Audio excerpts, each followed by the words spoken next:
আল্লাহর বান্দি স্বামী হারাইয়া একেবারে অসহায় হয়ে গেল। আল্লাহর বান্দির চারটা সন্তান, চারটা সন্তানকে আল্লাহর বান্দি মাদ্রাসায় দিছে। সুবহানাল্লাহ। ওরে আল্লাহর বান্দা শোনো, মাদ্রাসায় নিছে একটা সন্তান হাটহাজারি, আর একটা সন্তান নাজিরহাট, আর একটা সন্তান পটিয়া, আর একটা সন্তান রাঙ্গুনিয়া। আল্লাহর বান্দি চারটা সন্তানকে মাদ্রাসায় পড়ায়। ওরে আল্লাহর বান্দারা শোনো, টাকা কোথায় থেকে আসি? আল্লাহর বান্দি এবার সন্তানগুলাকে বলে, ওরে সন্তানরা শোনো না, আমি মা দুনিয়াতে যতদিন আমি দুনিয়াতে আছি তোমাদের লেখাপড়া বন্ধ হবে না। আমি মা নিজের রক্ত বিক্রি করে হলেও আমি মা তোমাদেরকে এই দুনিয়ায় প্রতিষ্ঠিত করব। সুবহানাল্লাহ। এরকম বাবা আমরা আছে না নাই? এরকম মা আমাদের হাসাওরা আছে না নাই? আল্লাহর বান্দি সন্তানগুলাকে এবার মাদ্রাসায় পাঠাইয়া এবার লন্ডনের বাড়িতে গিয়া কাপড় কাছে, লন্ডনের বাড়িতে গিয়া আবার দানের কাম করে। ওরে আল্লাহর বান্দা শোনো, মানুষের বাড়িতে পানির কাম করে। এরকম কিছুদিন, মাসকে মাস যায়, বছরকে বছর যায়। আল্লাহর বান্দি মানুষের বাড়িতে কাজ করে করে নিজের পেট পালে এবং সন্তানগুলার জন্য টাকা উপার্জন করিয়া মাদ্রাসায় সন্তানদের বেতন পাঠাইয়া দেয়। মা কষ্ট করে, এরকম মা আছে না নাই? এই যে বৈশাখ মাস আছে না, অনেক মা আছে হাওয়ারে দান করতে যায়, যায় কি যায় না? কত যখন যায় কি যায় না? আচ্ছা, মা কি খায় নাকি সন্তানরাও খাওয়া?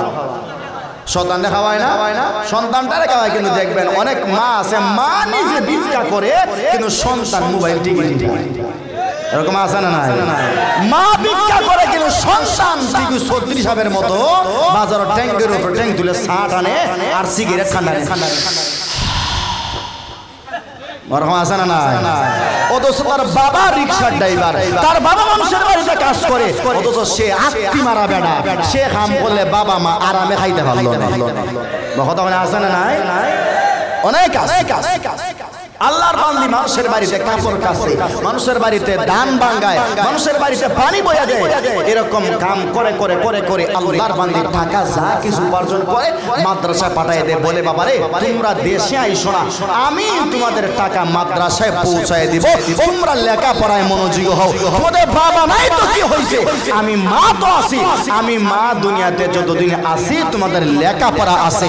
ইনশাআল্লাহ আমি মা দুনিয়া থাকতে তোমাদেরকে আমি লেখাপড়া বন্ধ করাইব না। সুবহানাল্লাহ। আমার ভাইরা, হঠাৎ করে আল্লাহর বান্দি একদিন অসুস্থ হয়ে গেলেন। আল্লাহর বান্দি বিছানায় পড়ে গেলেন। আল্লাহর বান্দি এবার কাকে বলবে, আমার সন্তানগুলাকে তোমরা কবর দিয়া দাও, আমি মাকে দেখার জন্য। ওরে আমার ভাই ভালো করে শুনবেন, যুবক ভাইরা ভালো করে শুনবেন। জানি না কার সঙ্গে ঘটনা মিলে যায়। আল্লাহর বান্দি মসজিদের ইমাম সাহেবকে বললেন, ওরে আল্লাহর বান্দা, আমার সন্তানগুলা মাদ্রাসায় থাকে, আমি মাদ্রাসা যাইতে পারবো না, মেহেরবানি করে দয়া করে আমার সন্তানগুলার কানে সংবাদটা পৌঁছায় দাও। তোমাদের মা অসুস্থ, মনে হয় বাঁচবে না।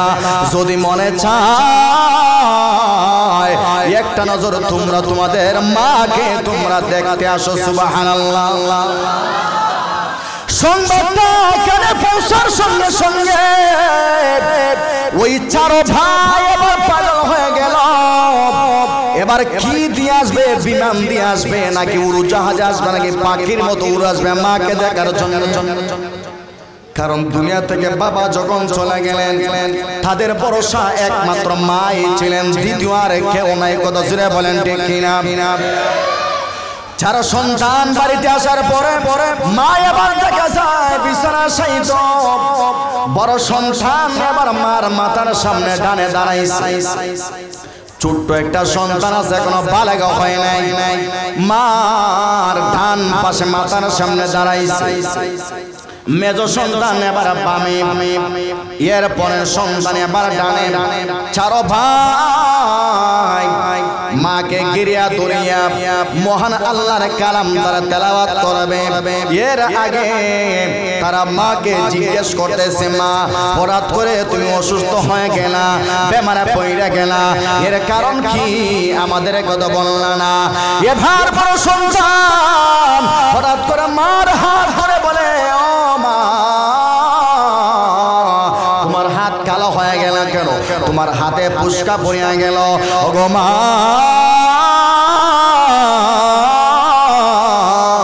আমি তো যাওয়ার আগে দেখলাম, আমি 3 মাস মাদ্রাসায় থাকলাম, তোমার হাত তো ভালো ছিল, এবার তোমার হাতে পুষ্কা পড়লো কেমনে? তোমার হাতের চামড়া নাই। এবার মা চোখের পানি আটকাইতে পারে নাই। এবার মা বড় সন্তানের হাতটা ধরিয়া বারবার চুমা দেয় আর বুকের মধ্যে লাগায় আর বড় সন্তানকে বলে, ওরে সন্তান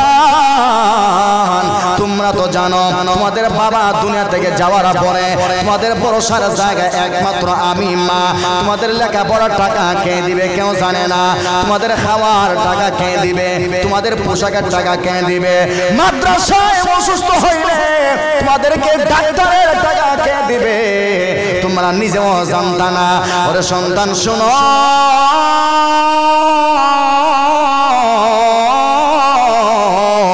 আমি মা তোমাদেরকে বলেছি পড়ালেখা বন্ধ করার দরকার নাই। আমি মা মানুষের বাড়িতে বাড়িতে খামলা দিব, তারপরও আমি মা তোমাদের লেখাপড়া বন্ধ আমি করাই নাই। সুবহানাল্লাহ। বড় ছেলে আবার চোখের পানি আটকাইতে পারে না। ওগো মা আমাদেরকে লেখাপড়া করার জন্য এত কষ্ট তুমি করলাম, এবার যারা সন্তান চোখের পানি পেলায় এবার মাকে জড়াইয়া ধরে এক ভাই আর একবার দিকে তাকায়, ওরে আমার ভাই আমার মা এত কষ্ট করলো অথচ আমরা জানলাম না। এবার মা বলে, ওরে বড় সন্তান তুমি এবার আমার সামনে দাঁড়াইয়া মহান আল্লাহর কালাম সূরাতুল ইয়াসিন তুমি তেলাওয়াত করো। সুবহানাল্লাহ। বড় সন্তান একাধারে সূরাতুল ইয়াসিন তেলাওয়াত করলো। মেজো সন্তানকে বলল তুমি সূরা রহমান তেলাওয়াত করো। এবার ছোট সন্তান বড় সন্তানকে বলে, হে সন্তান তুমি আমার মাথার সামনে দাঁড়াইয়া সূরাতুল মুলক তুমি তেলাওয়াত করো। এবার একেবারে ছোট সন্তানকে বলল, ওরে আমার সন্তান শোনো,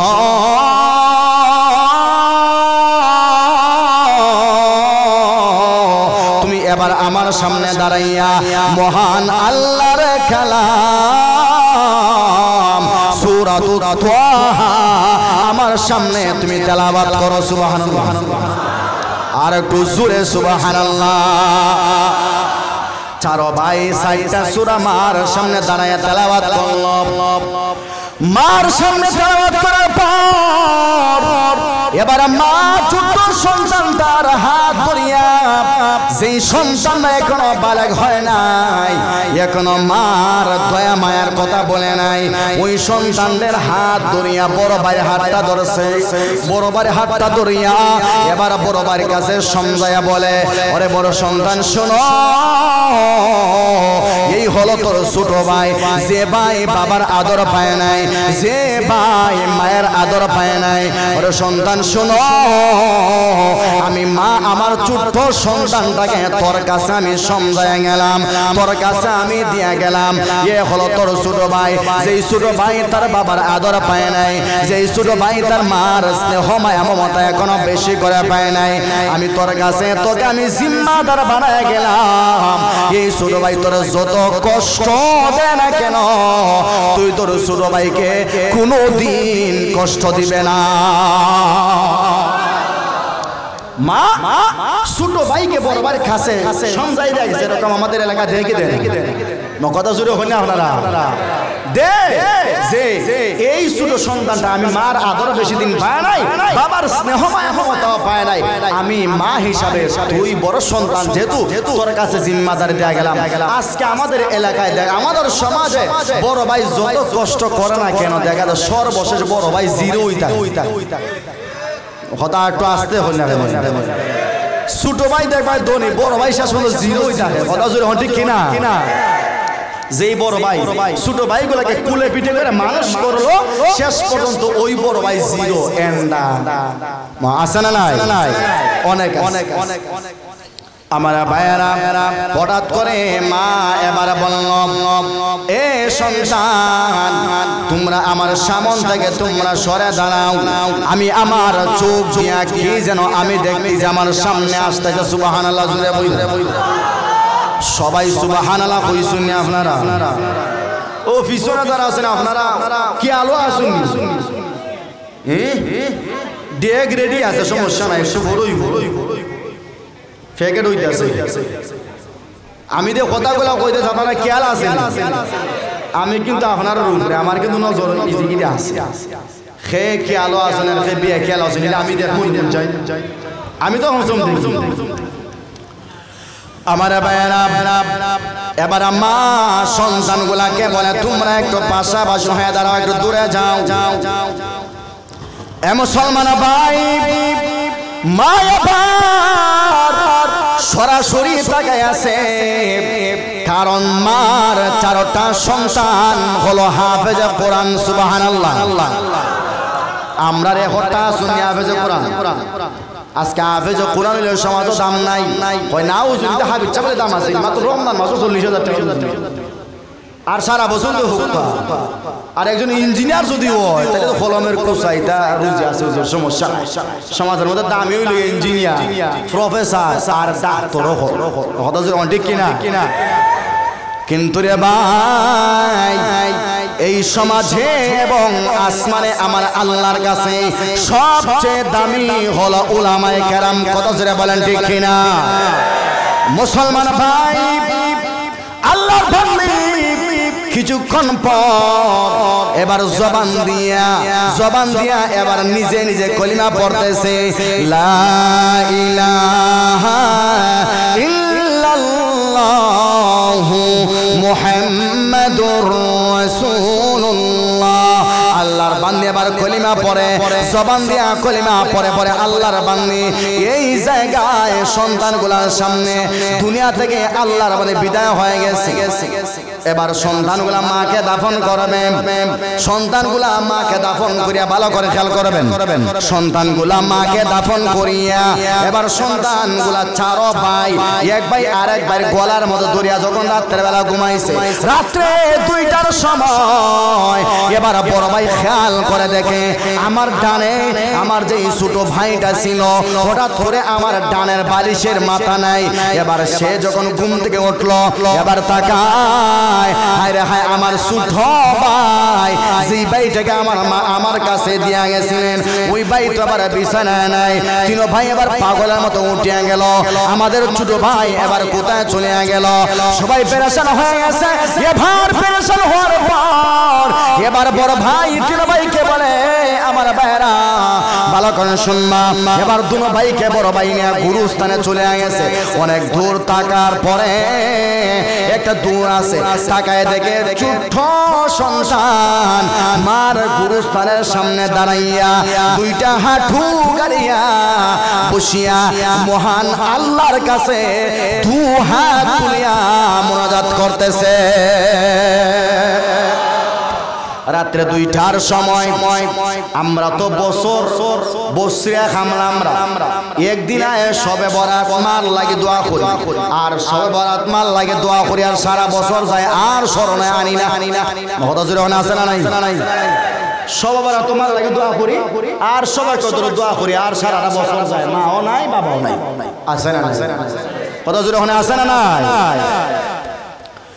বড় ভাই এবার কাছে গেল, ছোট ভাই এবার ঘরের মতো দুনিয়া বলল, এ আমার ছোট ভাই, রাত্রে 3টা বাজে, এই অন্ধকার রাত্রি তোমার কি ভয় হইল না? তোমার কি ভিতরে এতটুকু ভয় নাই যে 3টার সময় বাঘে আক্রমণ করতে পারে, আমাকে কুকুরে আক্রমণ করতে পারে, আমাকে শিয়ালে আক্রমণ করতে পারে? কারণ আমার সঙ্গে তো কেউ নাই। এত এতটুকু ভয় কি তোমার জাগ্রত হইল না? আমাকে সঙ্গে নিয়ে আসার দরকার হইল না? এবার ছোট ভাই বলে ওরে ভাই তোমরা তো ঘুমে আসলে আমি তোমাদেরকে ডিস্টার্ব দেই নাই, এর কারণ হলো আমাকে আমার মা এত আদর করলেন, এত মায়া করলেন, এত স্নেহ করলেন, এত আদর সুহাগ দিলেন। ও আমার বড় ভাই শুনো,